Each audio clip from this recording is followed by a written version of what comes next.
39 party list groups have been delisted by the Commission on Elections.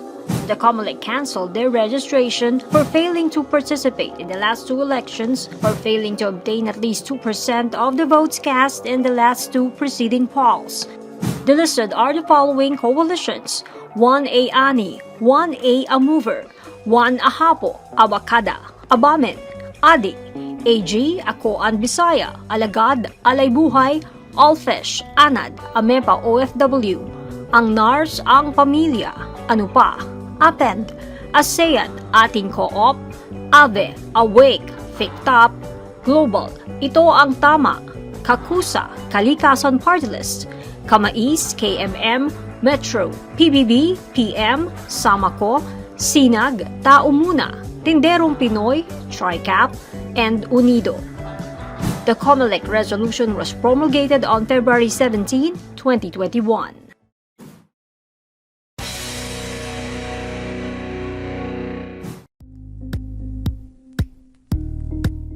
Thank you for watching Politico TV. Please like and subscribe to our channel for more videos.